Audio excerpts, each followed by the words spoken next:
E nessa manhã, né, a gente viu que no boletim temos alguns princípios da igreja multiplicadora. Então fique com o seu boletim que a gente vai passear um pouquinho sobre ele. E o que eu achei bem legal é o texto que o pastor Francisco escreveu. E às vezes, muitas vezes a gente não lê nesse texto, mas eu queria que a gente lesse junto esse texto agora.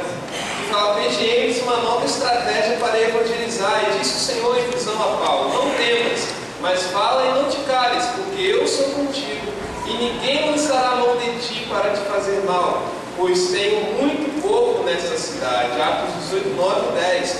Os PGMs têm como objetivo de multiplicação dos crentes e o crescimento da igreja. Eles foram concebidos também para apoiar os relacionamentos discipuladores e a evangelização discipuladora por parte dos membros da igreja junto ao seu ministério de evangelismo e missões. Os PGMs contam com o apoio da EBD, dos cultos, das organizações missionárias da igreja, que existem com a finalidade de dar o suporte ao programa de educação religiosa e demais demandas da membresia da igreja. A igreja primitiva trabalhava assim. E todo o Novo Testamento enfatiza a urgência da proclamação do nome do Senhor, para que as pessoas possam se arrepender dos seus pecados e entrar no reino de Deus. O livro de Atos dos Apóstolos mostra a igreja primitiva como uma visão evangelizadora local, através de grupos nos lares, para fazer crescer o povo de Deus, para estabelecer laços espirituais e sociais que motivem a criação de uma identidade cristocêntrica. Nós estamos precisando urgentemente disso. O estado do Rio de Janeiro é, sem dúvida, um dos estados mais evangelizados do Brasil. Contudo, aparece como um dos mais violentos. Que paradigma! Aspecto que nos coloca como um estado carente do amor de Deus, carente do Evangelho e da salvação em Cristo Jesus. O desafio missionário é feito ao estado do Rio de Janeiro e é também feito a nós, do Corpo da Madama, que somos desafiados a contribuir de forma significativa para missões, desafiados a evangelizar. É hora de avançar. Deus está nos desafiando a avançar na evangelização através dos pequenos grupos multiplicadores. Tem nos intimado a contribuir financeiramente através dos dízimos e ofertas, através das ofertas missionárias, através da pregação da palavra. Não temas, mas fala e não te cales, porque eu sou contigo, e ninguém lançará a mão de ti para te fazer mal, pois tenho muito povo nessa cidade. Deus tem muita gente em Corpo da Madama. Resta-nos como igreja realizar a obra missionária, tanto em nossa cidade como em todo o Brasil, para a glória de Deus. Amém? Amém.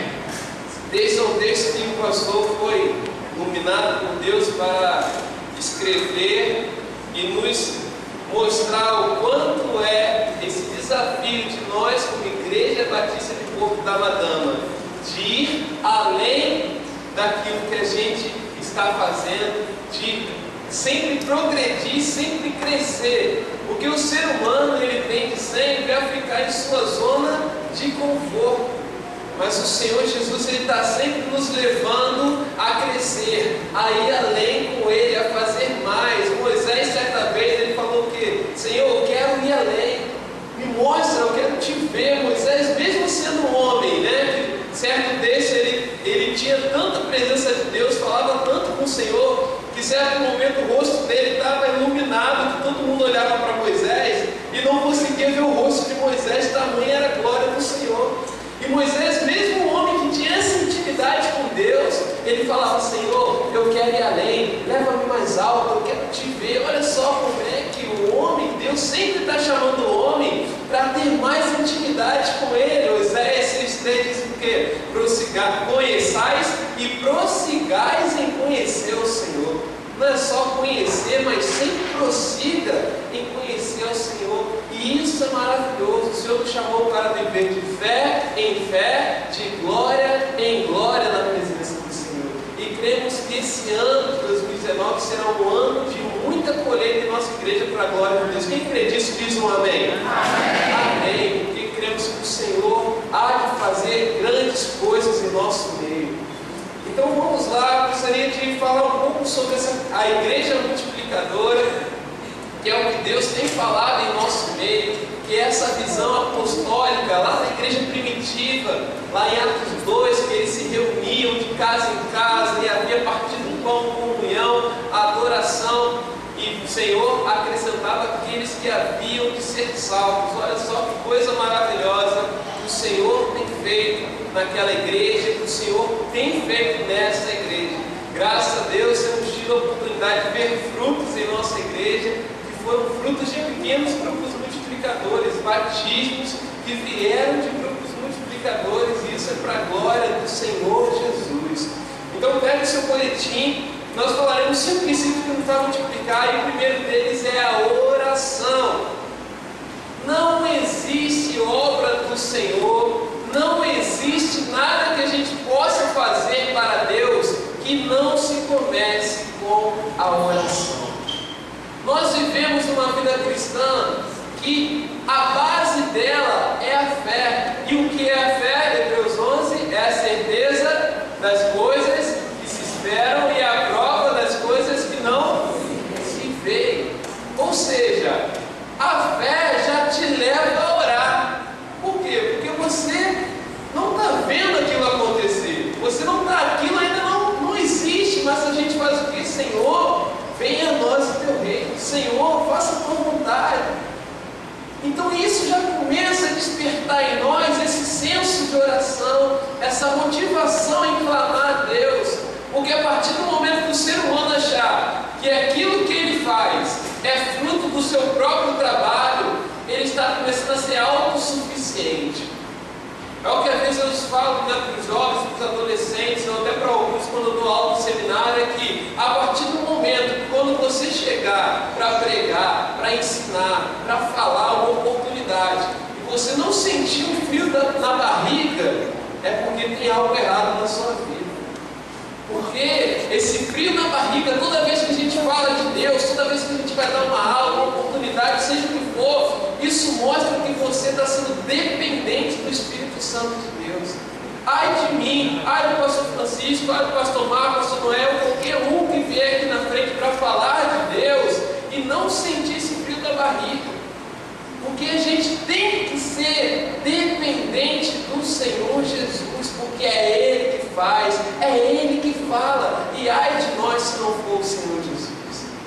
E a oração é aquilo que nos faz ver que, Senhor, o quanto dependemos de Ti, o quanto somos necessitados por Ti. E o texto lá, que está lá em Atos 2,42, diz assim: eles se dedicavam ao ensino dos apóstolos e à comunhão, ao partir do pão e às orações. Todos estavam cheios de temor, e muitas maravilhas e sinais eram feitos pelos apóstolos. Olha só, se dedicavam à comunhão, ao partir do pão e às orações. A gente já vê desde que o Senhor Jesus Ele ascende ao céu, Ele fala o que? Ele deixa uma promessa para o seu povo: não vos deixarei órfãos, mas enviarei o Consolador.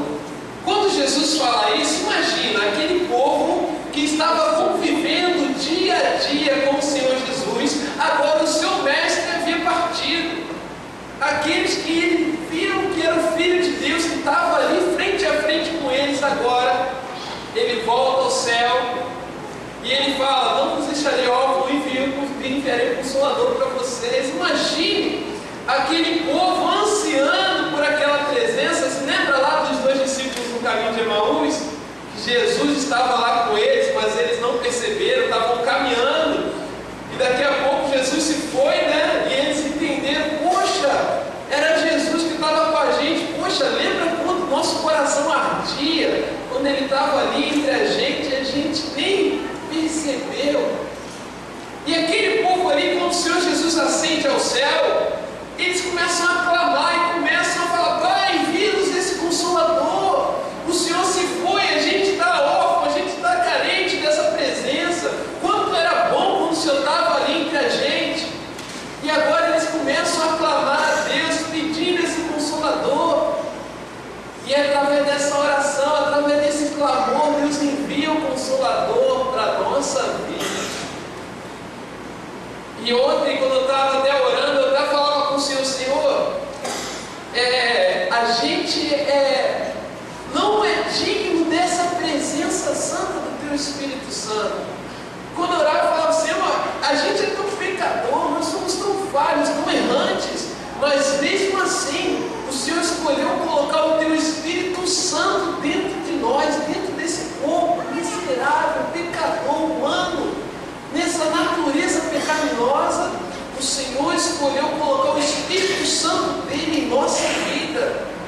isso é maravilhoso. É isso que nos faz clamar: Abba, Pai. É esse Espírito Santo de Deus que não nos deixou mais órfãos, agora Ele está presente em nossa vida. Quantos podem dizer amém por isso? E isso é o princípio todo que começa com a oração. Não tem como fazermos nada se não clamarmos ao Senhor Jesus. Ele deve ser a base de tudo quanto formos fazer, não apenas na esfera espiritual ou ministerial, mas em todas as áreas de nossa vida. Sempre coloque o Senhor Jesus como prioridade. O povo de Israel fazia isso, eles colocavam o Senhor como primícia. Então, era nas plantações deles, eles plantavam, mas chegava, as primeiras coisas aqui, os primeiros legumes, os primeiros frutos, esse aqui é do Senhor. E tudo que eles faziam, eles dedicavam ao Senhor as primícias. Isso mostra a fidelidade do povo do Senhor. Isso mostra o quanto que nós precisamos sempre lembrar de Cristo como a nossa primícia, seja no nosso trabalho, seja no nosso estudo, seja onde quer que seja no nosso dia a dia, que Ele venha a ser a primícia, o centro da nossa vida. Porque ai de nós se não for o Senhor Jesus a nossa vida. Ai de nós se acharmos que nós fazemos as coisas ou conquistamos as coisas por nossa própria capacidade. Mas graças a Deus que tudo que fazemos é para a honra e glória do nome do Senhor Jesus. Porque por Ele, para Ele e dele, por Ele, para Ele são todas as coisas. Glória, pois, a Ele eternamente. Tudo vem dele, tudo que fazemos deve ser para Ele, e toda a motivação de tudo em nossa vida deve partir desse princípio da oração. E o que estamos fazendo em nossa igreja, com a visão da igreja multiplicadora, deve começar com a oração. Ore pelos pequenos grupos da nossa igreja. Ore por cada líder que o Senhor tem levantado nos pequenos grupos. Ore por cada lar que tem sido cedido para que aconteça um pequeno grupo ali semanalmente. Ore para que Deus mande mais líderes para os pequenos grupos. Ore para que Deus mande mais lares para os pequenos grupos. Pois cremos que através dessa multiplicação, o Senhor irá gerar cada vez mais vida em nossa igreja, para a glória do Senhor. Crianças têm sido alcançadas pelo Evangelho nos pequenos grupos multiplicadores infantis. E isso é maravilhoso. Isso é o amor de Deus sendo multiplicado a cada pessoa, a cada criança que entra no lar deles. E Deus tem feito as grandes coisas e Ele quer fazer ainda mais. E cremos que esse ano Ele irá fazer ainda mais. Amém, irmãos? O segundo princípio é essa evangelização discipuladora. Por que é evangelização discipuladora? Deus falou: ide e fazei discípulos. Isso aqui é interessante. O Senhor não falou apenas ide, ide pregar, não, mas Ele falou: ide e fazei discípulos. Por muito tempo a igreja, a igreja em geral, ficou naquela expectativa quanto aos números, havia aquelas pregações, e quantas vidas aceitaram o Senhor Jesus? Foram 35 almas para o Senhor Jesus, amém, quantas vidas, mas e depois que essas 35 almas vão para as suas casas, como é a vida delas com o Senhor Jesus? Quem agora irá e pegar elas nas mãos? Você agora é uma criança na fé, e agora é minha responsabilidade fazer uma criança e te tornar um homem na fé. Era isso que o apóstolo Paulo fazia. Pegava pessoas, jovens, e ensinava, treinava para quê? Para tornar homens e mulheres maduros na fé.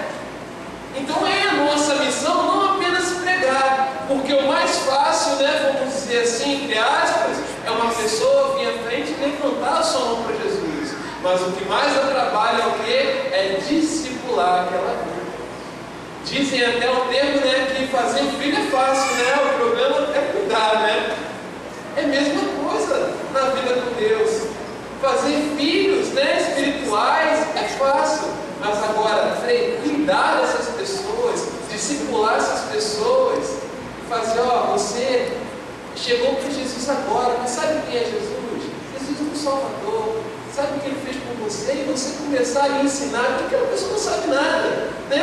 Uma criança recém-nascida quando nasce, você não vai achar que você vai parir a criança e a criança vai, mãe, cheguei ao mundo, porque ela é recém-nascida, é todo um processo de crescimento, de acompanhamento, de cuidado. No termo jurídico, né, no direito, a gente fala até que é o abandono de incapaz. Quando a gente pega um ser que não é incapacitado por si próprio, seja uma criança ou alguém com necessidades especiais, e o abandona ou deixa em condições precárias da sobrevivência, isso juridicamente se chama abandono de incapaz. Se a gente trouxer isso para o meio cristão, muitas vezes é a mesma coisa. Às vezes a gente ganha vidas para Cristo Jesus, mas depois esquecemos dela e acabamos abandonando uma vida, um recém-nascido que veio para Jesus. É a nossa missão como igreja, pregar e discipular essas vidas. E isso é o que tem sido feito nesses pequenos grupos. Vamos ler o texto que diz lá em Atos 8, 35 ao 37. Então Filipe, começando com aquela passagem da Escritura, anunciou-lhes as boas novas de Jesus. Prosseguindo pela estrada, chegaram ao lugar onde havia água. O eunuco disse: olhe, aqui há água, que me impede de ser batizado? Disse Filipe: você pode, se crer de todo o coração. O eunuco respondeu: creio que Jesus Cristo é o Filho de Deus. Interessante é que esse texto, Filipe é levado pelo anjo do Senhor ali até o eunuco, e ali ele começa a pregar. O eunuco começa a ler então o texto de Isaías, e aquele eunuco começa a crer no Senhor Jesus Cristo, e ele entende a necessidade que ele tinha de ser batizado. Olha só, Filipe começa a pregar para aquele eunuco, e através dessa pregação ele entende ali a necessidade. Poxa, as águas estão aí, o rio está aí. Você está me falando sobre o profeta Isaías, sobre Jesus. E me diz, o que me impede agora de ser batizado? E ele ali naquele momento, Filipe pegou o eunuco e já batizou o eunuco. Olha só a importância nossa de não apenas falarmos do amor de Cristo Jesus para as pessoas, mas também levá-las ao arrependimento, levá-las ao discipulado, ao batismo. E essas vidas crescerem com o Senhor Jesus, que foi o que aconteceu com o eunuco.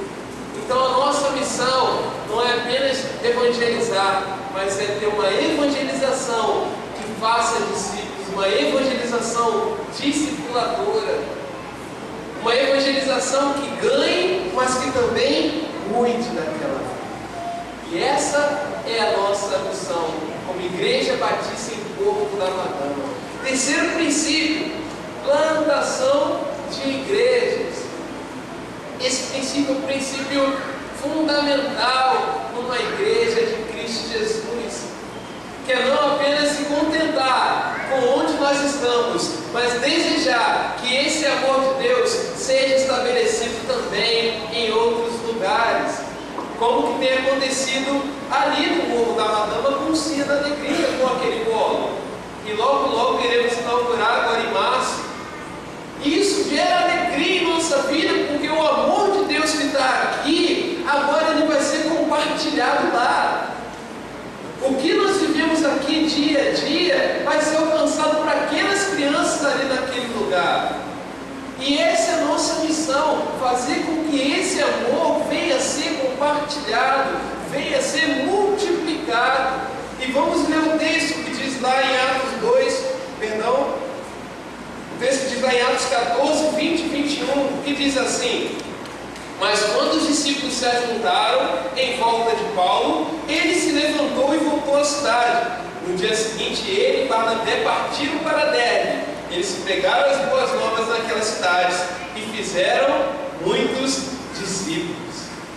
Ou seja, Paulo e Barnabé estavam em Jerusalém, então eles partem para Derbe, e ali eles começam a pregar, e o Senhor estabelecem ali uma nova comunidade e começam a fazer discípulos ali naquela região. Isso é um princípio da igreja cristã, isso é um princípio desde a igreja primitiva, dessa multiplicação de discípulos, dessa plantação de novas igrejas. E essa também é a nossa missão como Igreja Batista Povo da Madama. Não deixar que esse amor de Deus venha ficar só aqui, mas que ele venha ser compartilhado num polo que a gente vai inaugurar, num novo polo que logo mais também a gente vai inaugurar. E isso tudo é para a glória de Cristo Jesus. E olhem por isso, olhem por esse polo que iremos ali inaugurar, olhem pelo segundo polo, já olhem pelo terceiro polo, pelo quarto polo. E isso é fé.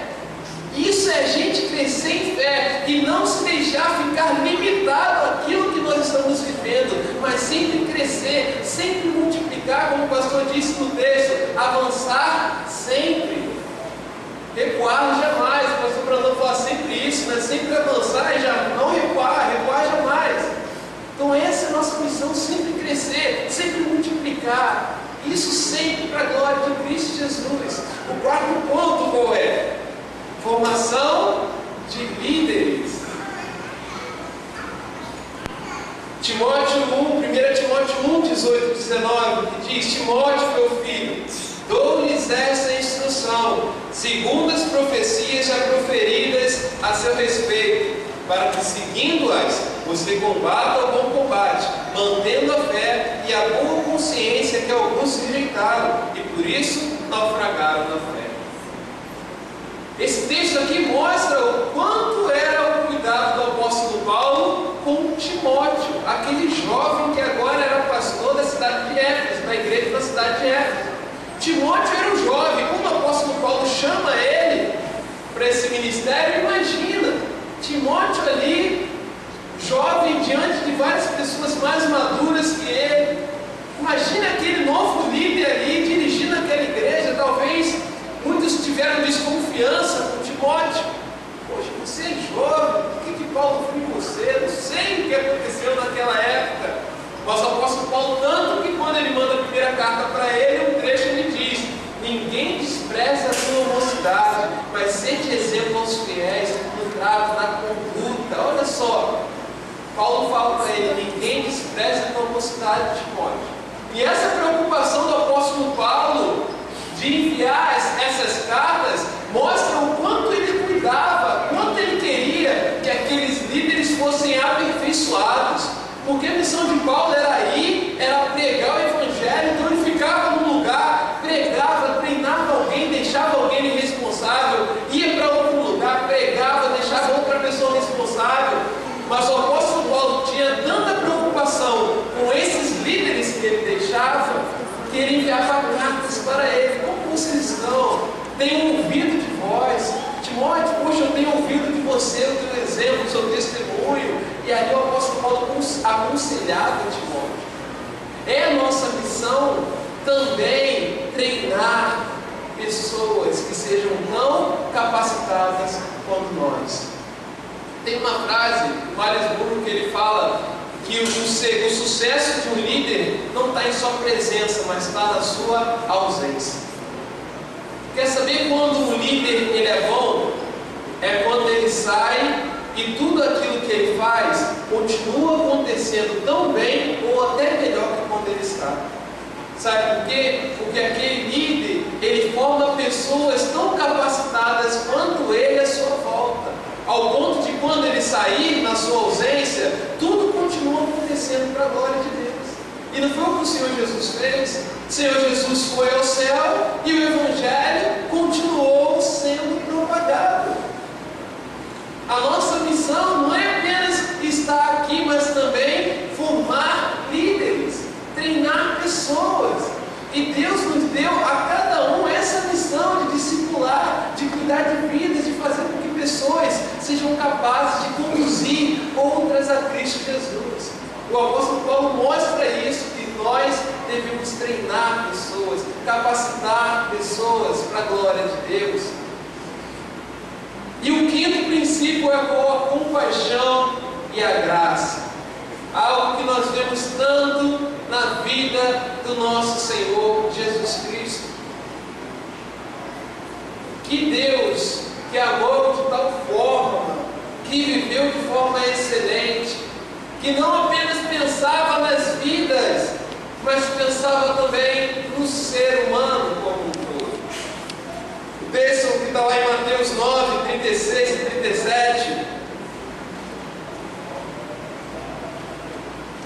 e diz assim: ao ver as multidões, teve compaixão delas, porque estavam aflitas e desamparadas, como ovelhas sem pastor. Então disse aos seus discípulos: a seara é grande, mas os trabalhadores são poucos. Olha só como é que o Senhor Jesus ele fala que grande é a seara, mas poucos os trabalhadores. Nós, como Igreja Batista em Porto da Madama, temos essa missão de ser esses trabalhadores na seara do Senhor. Não podemos ser espectadores daquilo que Deus está fazendo. Não podemos ser pessoas que apenas estão olhando, observando. Poxa, Deus tem feito grandes coisas lá na igreja. Poxa, Deus tem feito coisas maravilhosas lá. Não podemos ser essas pessoas que apenas falam, mas que viemos ser pessoas que também trabalhem nessa obra do Senhor. Que façam essa obra, que falem: poxa, nós lá temos conquistado muitas coisas. Essa é a nossa missão. Não vou dizer a nossa missão, porque às vezes fica muito coletivo quando a gente fala assim, né? Mas essa é a sua missão, essa é a minha missão. Quando a gente fala assim, né, na primeira pessoa, é algo direto, não é só algo coletivo, vago, não, mas essa é a sua missão, essa é a minha missão, essa sim é a nossa missão. Deus nos chamou para ter essa compaixão com a vida das pessoas.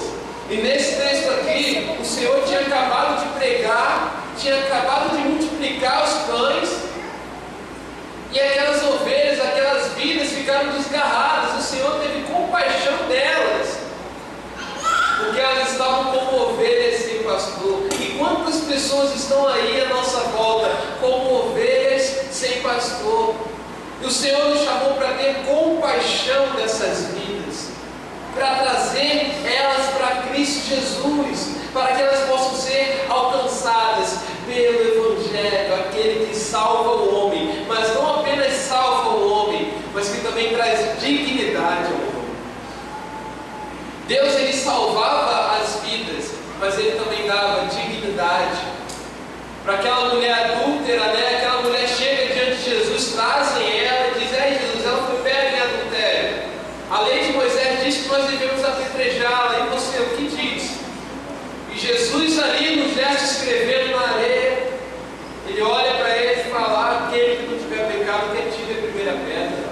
E Jesus continua ali escrevendo na areia. E a Bíblia diz que cada um ali começou a ir embora.